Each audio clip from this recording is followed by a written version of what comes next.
লণ্ডনত ৩৭ লাখ টকীয়া চাকৰি লাভ কৰিলে অসমৰ এজন হাফিজ ছাত্ৰই। ৰাজ্যবাসীলৈ গৌৰৱ কঢ়িয়াই আনিলে বঙাইগাঁৱৰ হাফিজ ইলিয়াছ আনচাৰীয়ে। বেৰিষ্টাৰ অধ্যয়নৰত আনচাৰীয়ে লণ্ডনত লাভ কৰিলে অধিবক্তাৰ চাকৰি। ২-৩ দিন মান আগতে সিলেকশ্যন কৰিলে, সো সেইকাৰণে স্যালাৰিও বহুত ভাল, 36,000 পাউণ্ড, নিয়াৰ বাই 37 lakhs ইণ্ডিয়ান কাৰেন্সি। উচ্চ শিক্ষাৰ বাবে বিলাতলৈ যোৱা বঙাইগাঁৱৰ হাফিজ ইলিয়াছ আনচাৰীয়ে লণ্ডনত লাভ কৰিলে ৩৭ লাখ টকীয়া চাকৰি।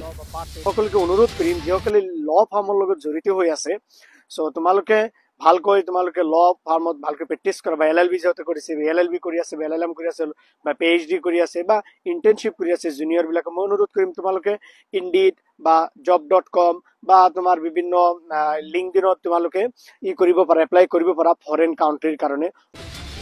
বঙাইগাঁৱৰ অতিকৈ দুখীয়া ঘৰৰ হাফিজ ইলিয়াছ আনচাৰীয়ে লণ্ডনৰ মাটিত নিযুক্তি পালে পেৰালিগেল অফিচাৰ হিচাপে। তো মই এজন পেৰালিগেল এমপ্লয়ী হিচাপে, অফিচাৰ হিচাপে আপোনাৰ টেনেন্সি ল দেখিব লাগিব, এজাইলেম ল, ইমিগ্ৰেশ্যন লছ, আৰু ইউৰোপিয়ান হিউমেন ৰাইটছ আছে, লেবাৰ লছ, এমপ্লয়ী লছ আছে, এইবিলাক দেখিব লাগিব। আৰু কাউণ্ট্ৰি কোৰ্টছ বা ট্ৰিবিউনেল কোৰ্টত এইবিলাক লিটিগেশ্যন চাব লাগিব, ড্ৰাফটিং প্লিডিংটো আছে, সেইকাৰণে কোম্পানী ল আছে। এই প্ৰতিবেদনটো চাওক আৰু এটা শ্বেয়াৰ কৰি সকলোৰে মনোবল বৃদ্ধি কৰক। এইটো এটা লং টাৰ্ম ড্ৰিম আছিল মোৰ, যে কিবা এটা স্পন্সৰশ্বিপ হোৱাৰ কাৰণে। এইটো বহুত ডিফিকাল্ট হয়, কাৰণ ব্ৰিটিছে অৰ্থাৎ একটা ল পাছ কৰিছে কেইবছৰমান আগতে, প্ৰায় 39 বা 40,000 পাউণ্ড দেখাব লাগে, লগতে স্পন্সৰশ্বিপ চাৰ্টিফিকেট লাগে, লাইচেন্স লাগে, বহুত ডিফিকাল্ট হয় ফুল ফাণ্ডেড স্কলাৰশ্বিপ অৰ্থাৎ ফাণ্ডেড স্পন্সৰশ্বিপ জব পোৱাটো ইংলেণ্ডত পাৰ্মানেণ্টলি। সো মোৰ এইটো ড্ৰিম আছিল, আৰু যিহেতু আল্লাহ সুবহানাহু ওয়া তাআলাৰ শুক্ৰিয়াত লিগেল ফাৰ্মত বেৰিষ্টাৰ এণ্ড চলিচিটৰ ল ফাৰ্মছ আৰু এই হাউচিং এণ্ড মাৰ্কেটিঙত আপোনাৰ এজন অৰ্থাৎ পেৰালিগেল অফিচাৰ হিচাপে জব পাই বহুত ভাল লাগিছে লণ্ডন কৰেডনত, লণ্ডন ভিক্টোৰিয়াৰ ওচৰত। চ' আপোনালোকে আহিলে নিশ্চয় লগ পাম, আৰু বহুত লং টাৰ্ম হয়। এতিয়াতো যাম, ঘৰত যাম, কাৰণ হলিডে থাকে, চেলাৰিও বহুত ভাল।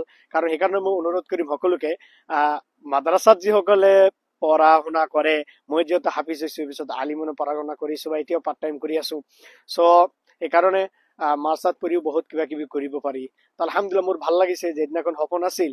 চ' আলহামদুলিল্লাহ ইংলেণ্ডত এনেকুৱা এটা জব পোৱাটো বহুত এটা ডাঙৰ কথা। বহুত ষ্টুডেণ্টৰ ড্ৰিম থাকে, বহুত ড্ৰিম থাকে, আপোনাৰ million student should show that they get the permanent job with the handsome salary, accommodation and allowances etcetera.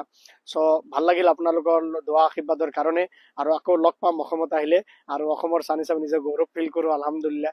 চ' আৰু ফাইনেলি মই ক'ব বিচাৰিম, যিসকলে ল ফাৰ্মত লগত ইণ্টাৰেষ্ট, বা ল ফাৰ্মত বা ট্ৰিবিউনেল বা কোৰ্ট অফ লত প্ৰেক্টিছ কৰাৰ কাৰণে ইণ্টাৰেষ্ট, বা LLB কৰি আছে, BLLB বা LLM বা PhD বা ইণ্টাৰ্ণশ্বিপ কৰি আছে, বা জুডিচিয়েল কোচিং কৰি আছে, ল ফাৰ্মৰ যে প্ৰফেশ্যনেল বহুত ভাল, মই ভাল পাওঁ ল ফাৰ্ম।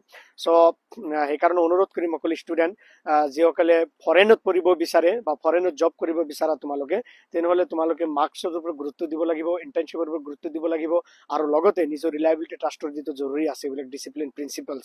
চ' সেইকাৰণে job.com বা ইনডিড বা তোমালোকে লিংকডিনত চাবা, তোমালোকে নিশ্চয় পাই যাবা। আৰু বেষ্ট উইচেছ থাকিল, আৰু সকলোৰে ওচৰত দোৱা বিচাৰিছো, দোৱা কৰিব যাতে ভালকৈ থাকিব পাৰোঁ, ভালকৈ পঢ়িব পাৰোঁ, কামো কৰিব পাৰোঁ। আৰু সকলোকে মোৰ ফালৰ পৰা যদি কিবা সহায় সহযোগিতা লাগে, ষ্টুডেণ্ট যিসকলে ফৰেনত পঢ়িব আহিব বিচাৰে, মই নিশ্চয় তেওঁলোকক সহায় সহযোগিতা কৰিম মোৰ ফালৰ পৰা। আৰু নিশ্চয় ইনশাল্লাহ যোগাযোগ কৰিব, ভাল এটা প্ৰফাইল CV বনাব লাগিব, আপোনালোকে বনাব। আৰু লগতে সকলোকে অসমবাসীক মই মোৰ ফালৰ পৰা মই ধন্যবাদ দিছোঁ, দোৱা কৰিব। ভাল লাগিছে, কাৰণ অসমৰ পৰা আহি ইংলেণ্ডৰ নিচিনা জেগাত এটা পাৰ্মানেণ্টলি শ্বিফ্ট হোৱাটো বহুত এটা, আৰু স্পন্সৰশ্বিপ জব পোৱাটো বহুত ডাঙৰ কথা, আৰু চেলাৰিও বহুত হাই হ'ব পাৰে, 37 lakhs এনুৱেলি। চ' এইটো বহুত এটা ভাল, আৰু দোৱা কৰিব। একমডেশ্যন আছে, চ' লণ্ডন কোনোবাই আহিলে লগ পাম নিশ্চয়। আৰু যিহেতু ইয়াৰ হলিডে থাকিব, 2 দিন ছেটাৰডে চানডে থাকিব হলিডে, আৰু পিছত থাকিব আপোনাৰ এলাউন্সেছ আছে, এনুৱেল হলিডেজ আছে, summer holiday, winter holiday, government হলিডেজটো আছেই। আৰু লগতে মোৰ চাব লাগিব, যিহেতু মোৰ চিনিয়ৰ বহুত বেৰিষ্টাৰ্ছ আছে, চলিচিটৰ আছে, এজাইলেম ল, ইমিগ্ৰেশ্যন ল, টেনেন্সি ল, ইউৰোপিয়ান হিউমেন ৰাইটছ ল, ব্ৰিটিছ এমপ্লয়মেণ্ট ল, লেবাৰ লছ, বহুত চাব লাগিব এইবিলাক ল, ট্ৰিবিউনেল, কোৰ্ট অফ ল বা কাউণ্ট্ৰি কোৰ্টছ, ড্ৰাফটিং প্লিডিংটো আছে। চ' দোৱা কৰিব, চ' ভালকৈ যাতে নিজৰ কাম কৰিব পাৰি, আৰু প্ৰফেশ্যনটো ভাল। সকলোকে এনকাৰেজ কৰিম, যিসকলে ল কৰিব বিচাৰা ভালকৈ পঢ়িবা, আৰু ফৰেনত যদি আমেৰিকাত বা এটৰ্নি হ'বা, বা কেনাডা বা অষ্ট্ৰেলিয়া বা নিউজিলেণ্ড বা UK বা ইউৰোপত যিকোনো কাউণ্ট্ৰিত পঢ়িব আহিব বিচাৰা, তোমালোকে মাৰ্কৰ ওপৰত গুৰুত্ব দিব লাগিব, আৰু নিজৰ ওপৰত বিশ্বাস ৰাখিব লাগিব, কিবা এটা কৰিবা। ভালে থাকক, সুস্থ থাকক, সবল থাকক, বেষ্ট উইচেছ থাকিল, আৰু আলহামদুলিল্লাহ দোৱা কৰিবা। আসসালামু আলাইকুম ৰহমতুল্লাহ বাৰকাতুহু।